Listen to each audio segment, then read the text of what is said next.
Hi hello welcome to best of the day.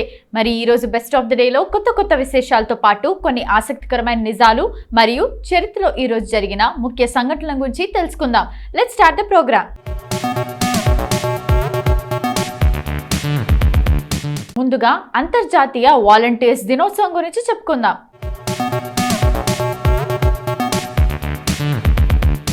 అంతర్జాతీయ స్వచ్ఛంద దినోత్సవం అంటే వాలంటీర్స్ దినోత్సవం ప్రతి సంవత్సరం డిసెంబర్ 5వ తేదీన నిర్వహించబడుతుంది. ప్రపంచవ్యాప్తంగా శాంతి అభివృద్ధులకు మద్దతుగా వాలంటీరిజాన్ని మెరుగుపరచడంతో పాటు కష్టాల్లో ఉన్న వారిని ఎలాంటి లాభాపేక్ష లేకుండా రక్షించేందుకు స్వచ్ఛందంగా ముందుకు వస్తున్న వారందరి సేవను గుర్తుంచుకునేందుకు ఈ దినోత్సవం జరపబడుతుంది. ఐక్యరాజ్య సమితి జనరల్ అసెంబ్లీ 1985 డిసెంబర్ 17 తేదీన చేసిన 40/212 తీర్మానంలో ప్రతి సంవత్సరం డిసెంబర్ 5వ తేదీన స్వచ్ఛంద దినోత్సవం జరుపుకోవాలని నిర్ణయించింది. ఐక్యరాజ్య సమితి ఇందులో కీలక పాత్ర పోషిస్తుండగా red cross, scouts and guides వంటి అనేక ఎన్జిఓ సంస్థలు ఈ స్వచ్ఛంద సేవకు తమ వంతు సహకారాన్ని అందిస్తున్నాయి. దాదాపు 130 దేశాల్లో 86 ఫీల్డ్ యూనిట్లతో ఐక్యరాజ్య సమితి వాలంటీర్ల సంఘం ఏర్పాటైంది. ఐక్యరాజ్య సమితి గుర్తించిన 7,700 మంది వాలంటీర్లు ప్రపంచవ్యాప్తంగా ఎక్కడ ఏం జరిగినా అక్కడికి వెళ్లి సేవలను అందిస్తారు. అంతేకాకుండా 2000వ సంవత్సరం నుండి ఐక్యరాజ్య సమితి ఆన్లైన్ వాలంటీర్ల విభాగం కూడా అందుబాటులోకి వచ్చింది. ఈ విభాగంలో ఫ్రెంచ్, స్పానిష్, ఇంగ్లీష్ భాషల్లో ఆన్లైన్లో సేవలందించే వాలంటీర్లు పనిచేస్తారు. ఐక్యరాజ్య సమితి 1997 నవంబర్ 20వ తేదీన జరిపిన జనరల్ అసెంబ్లీలో ఐక్యరాజ్య సమితి సెక్రటరీ జనరల్కు జపాన్ ప్రభుత్వం చేసిన ప్రతిపాదన మేరకు 52/17 తీర్మానంతో 2001వ సంవత్సరం అంతర్జాతీయ స్వచ్ఛంద దినోత్సవంగా ప్రకటించబడింది. ఇంటర్నేషనల్ వాలంటీర్ డే IVD అనేది ప్రపంచవ్యాప్తంగా స్వచ్ఛంద సేవకుల అపారమైన సహకారాన్ని జరుపుకునే వార్షిక కార్యక్రమం.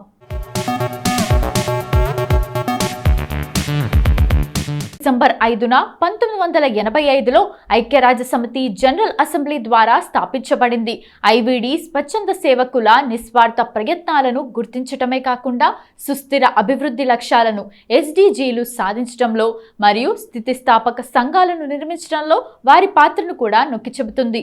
2025 theme the power of collective action if every deed మానవాభివృద్ధికి సంబంధించిన వివిధ అంశాలపై ప్రపంచ స్వచ్ఛంద సేవ చేసే పరివర్తన ప్రభావాన్ని నొక్కి చెబుతుంది. అంతర్జాతీయ వాలంటీర్ దినోత్సవం 2025 ఇది ప్రపంచ సవాళ్లను పరిష్కరించడంలో వాలంటీర్ల యొక్క అమూల్యమైన పాత్రను గుర్తిస్తుంది మరియు సానుకూల మార్పును నడిపించే వారి సామర్థ్యాన్ని హైలైట్ చేస్తుంది. If everyone did IVD 2025 social media ప్రచారం ద్వారా ఈ రోజున వ్యక్తులు, సంస్థలను వారి కథనాలను పంచుకోవడానికి ప్రోత్సహిస్తుంది.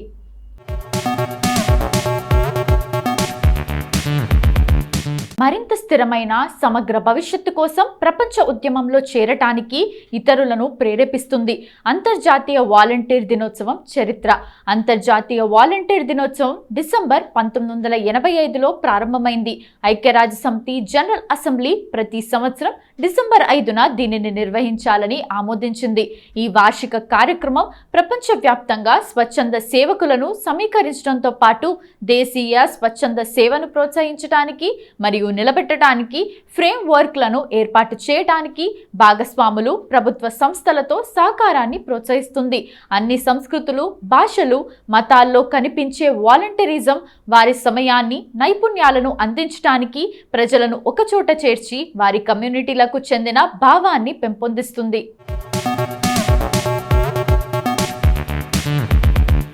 అంతర్జాతీయ వాలంటీర్ దినోత్సవం యొక్క లక్ష్యాలు: వాలంటీరింగ్ అనుభవాలను ప్రదర్శించటం.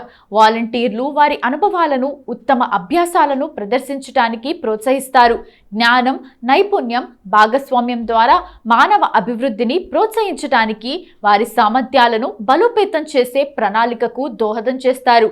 ఇంటర్నెట్ ద్వారా global mobilisation. International volunteer day online ప్లాట్ఫామ్ల ద్వారా మానవ అభివృద్ధిలో పాల్గొన్న వాలంటీర్ల అనుభవాలను పంచుకోవడం ద్వారా ప్రపంచవ్యాప్తంగా సాధారణ ప్రజలను నిమగ్నం చేయటం, సమీకరించడం లక్ష్యంగా పెట్టుకుంది అత్యుత్తమ వాలంటీర్ల గుర్తింపు. ఈరోజు వ్యక్తిగత వాలంటీర్లను, వారి సంస్థలను గుర్తించి గౌరవిస్తుంది. యుఎన్వి ఆన్లైన్ వాలంటీరింగ్ అవార్డుకు వారి నామినేషన్ను సులభతరం చేస్తుంది.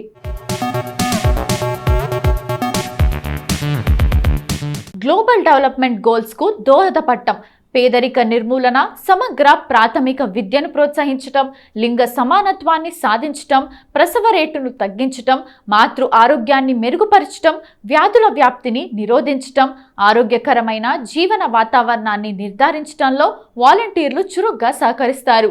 అంతర్జాతీయ వాలంటీర్ దినోత్సవం సందర్భంగా వేడుకలు, ర్యాలీలు, కవాతులు స్వచ్ఛంద సేవ యొక్క ప్రభావం గురించి అవగాహన పెంచడానికి ప్రపంచవ్యాప్తంగా ర్యాలీలు, కవాతులు నిర్వహిస్తారు. అవార్డులు, గుర్తింపు. వాలంటీర్లు వారి కమ్యూనిటీలకు వారి గణనీయ సహకారం కోసం గుర్తించబడతారు, రివార్డ్ అందజేస్తారు. పోటీలు, ఈవెంట్లు వాలంటీర్లను నిమగ్నం చేయడానికి, వారి నైపుణ్యాలను ప్రదర్శించడానికి వివిధ కార్యక్రమాలు, ఈవెంట్లు నిర్వహిస్తారు. ఇప్పటి వరకు అంతర్జాతీయ వాలంటీర్స్ దినోత్సవం గురించి మనకు తెలియని కొన్ని ఆసక్తికరమైన నిజాలు తెలుసుకున్నాం కదా. మరి డిసెంబర్ 5వ తేదీన ఒక్కసారి చరిత్రలోకి వెళ్ళి చూస్తే ఎంతో మంది ప్రముఖుల జన్మాలు జరిగాయి. మరి ఒక్కసారి చరిత్ర పుటల్లోకి వెళ్ళి నేడు జన్మించిన ప్రముఖులు ఎవరో తెలుసుకుందాం రండి. రవీష్ కుమార్ ఒక భారతీయ పాత్రికేయుడు, రచయిత, మీడియా వ్యక్తి. అతను ఎన్డీటీవీ ఇండియాకు సీనియర్ ఎగ్జిక్యూటివ్ ఎడిటర్గా పనిచేశాడు. అతను ఆ ఛానల్ ప్రధాన weekday show prime time, Hum Log, Ravish Ki report, దేశ్ కి బాత్ హో సహా అనేక కార్యక్రమాలను హోస్ట్ చేశాడు. రవీష్ కుమార్ 2 సార్లు Ramnath Goenka excellence in journalism అవార్డును ఉత్తమ జర్నలిస్ట్ ఆఫ్ ది ఇయర్ గా పొందాడు. 2019లో రామన్ మెగసెసే అవార్డును అందుకున్న 5వ భారతీయ జర్నలిస్ట్ గా గుర్తింపు తెచ్చుకున్నాడు. రవీష్ కుమార్ 1974 డిసెంబర్ 5న బీహార్లోని తూర్పు చంపారణ్ జిల్లాలో అరేరా సమీపంలోని జిత్వార్పూర్ గ్రామంలో జన్మించాడు. 1994 నుండి 2022 వరకు రవీష్ కుమార్ ఎన్డీటీవీ ఇండియాలో ఉద్యోగంలో చేరి సీనియర్ డైరెక్టర్గా ఎదిగాడు.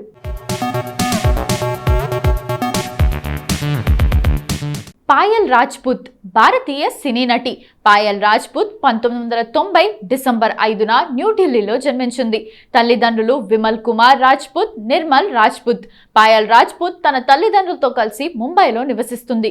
చిన్ననాటి నుండి నటనపై ఎక్కువ ఆసక్తి ఉండటంతో గ్రాడ్యుయేషన్ పూర్తి అయ్యాక సినీ పరిశ్రమలో ప్రవేశించింది. హిందీ టెలివిజన్ ధారావాహికలతో పాటు పంజాబీ సినిమా, తెలుగు సినిమాల్లో నటించింది. 2017 పంజాబీ చిత్రం చెన్నా మేరయాతో ఆమె సినీ రంగ ప్రవేశం చేసింది. తర్వాత తెలుగులో 2018లో విడుదలైన RX100 చిత్రంతో తెలుగు ప్రేక్షకులకు పరిచయం అయింది.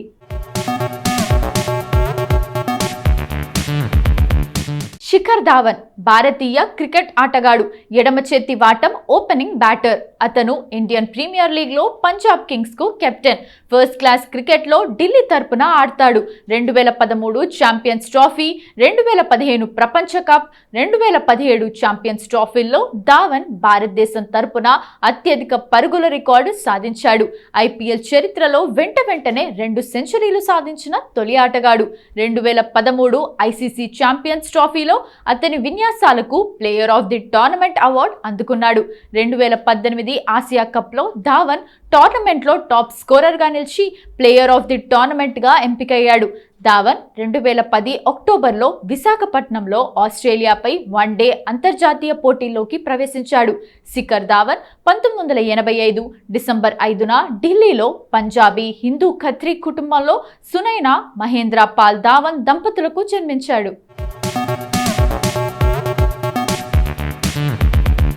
మనీష్ మల్హోత్రా భారతదేశంలోని ముంబైలో ఉన్న ఒక భారతీయ ఫ్యాషన్ డిజైనర్, కోటూరియర్, కాస్ట్యూమ్ స్టైలిస్ట్, వ్యవస్థాపకుడు, చిత్ర నిర్మాత మరియు పునరుద్ధరణకర్త. పేరు లేని లేబుల్ స్థాపకుడు మనీష్ మల్హోత్రా. అతను కొన్నిసార్లు సినిమా దుస్తులను అభివృద్ధి చేయడానికి కథనం, స్క్రిప్ట్లో పాల్గొన్నాడు. మల్హోత్రా ఫ్యాషన్ పరిశ్రమకు చేసిన కృషికి ప్రియదర్శిని మెమోరియల్ అవార్డును, రంగీలా చిత్రానికి 1996లో ఉత్తమ కాస్ట్యూమ్ డిజైనర్గా ఫిల్మ్ఫేర్ అవార్డును అందుకున్నాడు. 2018 నుండి మనీష్ మరో 4 కొత్త వెంచర్లను ప్రారంభించాడు. Manish Malhotra beauty beauty, Manish Malhotra jewellery, film production company home decor. Manish Malhotra భారతదేశంలో ముంబైలో పంజాబీ హిందూ కుటుంబంలో డిసెంబర్ 5, 1966న జన్మించాడు.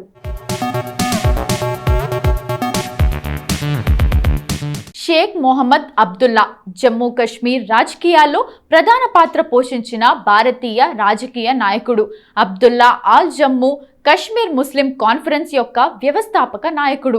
భారతదేశంలోకి ప్రవేశించిన తర్వాత జమ్మూ కశ్మీర్ యొక్క 1వ ఎన్నికైన ప్రధానమంత్రి. అతను మహారాజా హరిసింగ్ పాలనకు వ్యతిరేకంగా ఉద్యమించాడు. కశ్మీర్కు స్వయం పాలనను కోరాడు. అతన్ని షేర్-ఏ కశ్మీర్ అని కూడా పిలుస్తారు. జమ్మూ కశ్మీర్ తిరుగుబాటుదారులకు అతని మద్దతును పేర్కొంటూ భారత ప్రభుత్వంచే జైలులో పెట్టబడ్డాడు. అతను ఆగస్టు 8, 1953న ప్రధానమంత్రి పదవి నుంచి తొలగించబడ్డాడు. బక్షీ గులాం మొహమ్మద్ కొత్త ప్రధానమంత్రిగా నియమితుడయ్యాడు. షేక్ అబ్దుల్లా తన తండ్రి షేక్ మొహమ్మద్ ఇబ్రహీం మరణించిన 2 వారాల తర్వాత శ్రీనగర్ శివార్లలోని సౌరాలో డిసెంబర్ 5, 1905న జన్మించాడు. సో ఇదండి ఇవాల్టి best of the day episode. ఈ ఎపిసోడ్ అనేది ఈ రోజుకు సంబంధించిన కొన్ని ఆసక్తికరమైన విశేషాలు తెలుసుకోవడానికి ఉపయోగపడిందని అనుకుంటూ మళ్ళీ రేపటి ఎపిసోడ్లో కలుద్దాం. Bye bye.